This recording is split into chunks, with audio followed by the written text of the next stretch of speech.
Hi today, everybody. We are talking Guam politics, and students at UOG's research program put together a recent poll probing the community's thoughts on how it thought the various races for the Decision 2016 general election are going to shape up. My good friend Sean Gumatata was here in studio.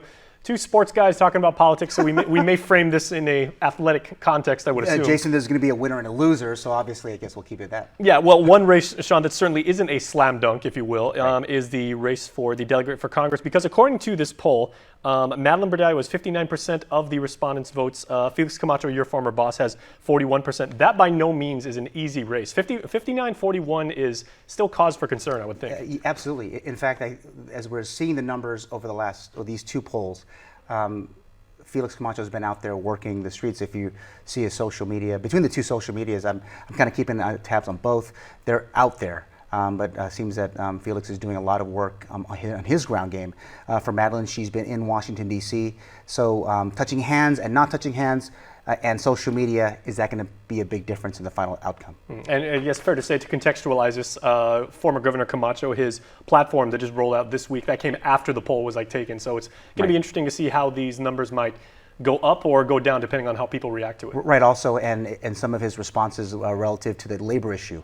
And that's now becoming an issue not just for this federal election, but also for the local election as well. Of course, Felix Camacho emphasizing the fact that he was a former two-term governor, which is always a smart thing to do. Okay, let's go ahead and take a look at the legislative race right now. Now we're going to jump around here. Frank Uggan, Mike San Nicolas, BJ Cruz, Tom Matta, and Dr. Narissa Underwood. Those are the top 5 candidates, all of them, of course, incumbents.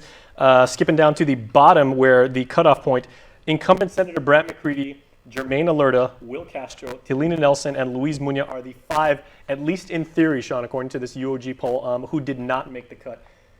Given that this is a small population size, and granted, polls like this can be, up and down week to week and everything like that, how much of a cause for concern is this for campaign managers who are representing their candidates? I think they're looking at this and they're working overtime. How do they get their candidate out? I think most of them, we've seen over the last couple of weeks, the bottom 2 in the poll have been putting out press release statements, calling in the talk shows, trying to keep their name out. I am very surprised that Tony Atta was the 6th on that list. Again, him and Tommy Morrison were a little bit lower. I'm very surprised they didn't get a little bit of a bigger jump. Again, with about 4 or 5 weeks left, this is important for tactically how they'll go out to the pocket meetings, how they're going to go out and get raise money, how they're going to get their name out to the people and get them to vote for them. And it's interesting because you, myself, and Dr. Ron McNinch from UOG were sitting on this very set about 2 weeks ago, and we said, let's see how the public reacts to Michael San Nicolas' whole, refusal to sign the Democrat Party pledge and everything. And it would seem by virtue of the results here, he's on number 2 right now. It didn't have any real impact. We've talked about it before. If anything, it helped them. Exactly. We talked about this in the last cycle when there was a big push. This week, there's a push by the administration to go after Dr. Underwood relative to issues in education, and now they piled on labor. That's just going to help Dr. Underwood in terms of getting her name recognition. She's out there defending her position. It's a big boost for them, and especially with such little time left. And if this issue remains, it may not have the negative impact that people up at Adelup might be thinking they're going to get from it. You covered politics for the better part of a decade in your role as a journalist, and then you worked in the administration, like I said, under Felix Camacho for 2 terms.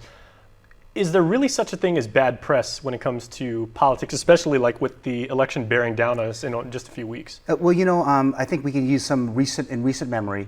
One specific issue, Mana Silva-Tyron was a good example. So close to the election, that bad news did in fact have a negative outcome onto her race.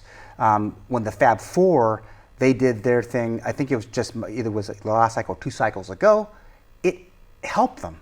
They actually were in the top 5. So it had the opposite effect. Now, who is the Fab Four again? Just that was Senator Wampat, Senator, let me see, that was Respicio, I think it was Muñoz Barnes, and BJ Cruz. Those are the 4. And it helped them out.